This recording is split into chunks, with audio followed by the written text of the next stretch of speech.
ಎಲ್ರಿಗೂ ನಮಸ್ಕಾರ. ನನ್ನ ಹೆಸರು ಸಿಎಂ ಶಾಬಾಸ್ ಖಾನ್.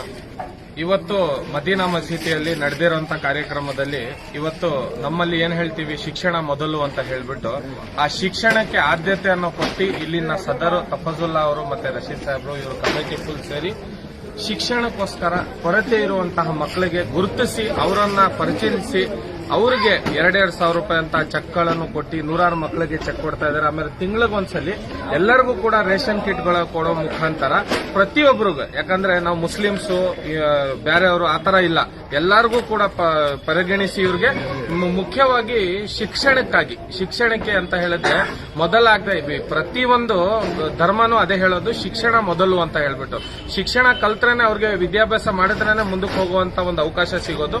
ಇಂಥದ್ರಲ್ಲಿ ಬಡ ಕುಟುಂಬದ ಹೆಣ್ಮಕ್ಳು, ಬಡ ಕುಟುಂಬದ ಮಕ್ಕಳಿಗೆ ಶಿಕ್ಷಣ ಕೊರತೆ ಇರೋದ್ರಿಂದ ಸ್ಕೂಲ್ ಡ್ರಾಪ್ ಔಟ್ ಆಗ್ತಾರೆ. ಅದಕ್ಕೋಸ್ಕರ ಇದನ್ನ ನೋಡಿ ಇದ್ರ ಬಗ್ಗೆ ವಿಚಾರಿಸಿ ಈ ಕಮಿಟಿ ತಗೊಂಡಿರುವಂತಹ ಸ್ಟೆಪ್ ನಮ್ಮಲ್ಲಿ ರಾಜ್ಯದಲ್ಲಿ ಇರುವಂತಹ ಎಲ್ಲಾ ಮಸೀದಿಯವರು ತಗೋಬೇಕು ಇಂತಹ ಒಂದು ಸ್ಟೆಪ್ ಅಂತ ಹೇಳಕ್ ಇಷ್ಟಪಡ್ತೀನಿ. ಯಾಕಂತ ಹೇಳಿದ್ರೆ ದೇವಸ್ಥಾನ ದುಡ್ಡಾಗಿರ್ಲಿ, ಮಸೀದಿ ದುಡ್ಡಾಗಿರ್ಲಿ, ಇದೆಲ್ಲ ಕೂಡ ನಮಗೆ ಸೇರುವಂತ ಫಂಡಮೆಂಟಲ್ ರೈಟ್ಸ್ ಅಂತ ಹೇಳ್ಬೋದು. ನಾವು ಕಷ್ಟದಲ್ಲಿದ್ದಾಗ ನಾವು ಮೊದಲು ನೆನೆಸ್ಕೊಳ್ಳೋದು ಕೇವಲ ನಮ್ಮ ಮಸೀದಿ ನಮಾಜಿ ಮಾಡುವಂತ ಜಾಗ ಅಲ್ಲ, ನಾವು ಬೆಳೆಯುವಂತ ನಮ್ಮ ಬೆಳವಣಿಗೆಗೆ ಒಂದು ದಾರಿಯಾಗುವಂತ, ದಾರಿದೀಪ ಆಗುವಂತ ಒಂದು ದಾರಿ ಅಂತ ಹೇಳಿದ್ರೆ ಅದು ನಮ್ಮ ಮಸೀದಿ. ಆ ಮಸೀದಿ ಸದರ್ ತಫಜುಲ್ಲಾ ಅವರು ಇಂಥ ಒಂದು ನಿರ್ಣಯ ತಗೊಂಡಿದ್ದು ಬಹಳ ಸಂತೋಷದ ವಿಷಯ.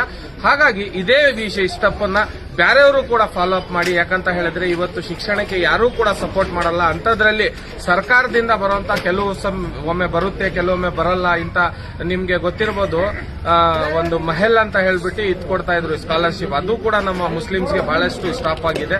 ಈಗ ಕೊಡ್ತಾ ಇರೋ ಜಮೀರ್ ಅಹಮದ್ ಖಾನ್ ಅವರು ಆ ಸ್ಕಾಲರ್ಶಿಪ್ ಮಾತ್ರ ತಲುಪಿರುವಂತದ್ದು. 250 ಕೋಟಿಗೂ ಹೆಚ್ಚು ಸ್ಕಾಲರ್ಶಿಪ್ ತಲುಪಿದೆ. ಇನ್ನೂ ಕೂಡ ನಮಗೆ 750 ಕೋಟಿ ಆದ್ಯತೆ ಇರೋದ್ರಿಂದ ಈ ಸಣ್ಣ ಪುಟ್ಟ ಆದ್ರೂ ಅಷ್ಟೇ ಅಟ್ಲೀಸ್ಟ್ ಒಂದು ಮೂಲೆಗೆ ನಮಗೆ ನಮ್ಮ ಪುಸ್ತಕಕ್ಕೆ, ನಮಗೆ ಫೀಸ್ಗಳಿಗೆ ಬೇಕಾಗಿರುವಂತಹ ಆದ್ಯತೆಯನ್ನು ಈ ಮಸೀದಿಯವರು ಪೂರೈಸಿದ್ದಾರೆ ಅಂತ ಹೇಳಿದ್ರೆ ನಮ್ಮ ಮಕ್ಕಳಿಗೆ ಇದೇ ರೀತಿ ಎಲ್ಲಾ ಮಸೀದಿಯವರು ಕೆಲಸ ಮಾಡಬೇಕು ಅಂತ ಹೇಳಿ ನಿಮ್ಮಲ್ಲಿ ಪ್ರಾರ್ಥನೆ ಮಾಡ್ಕೊಳ್ತೀನಿ. ಧನ್ಯವಾದ.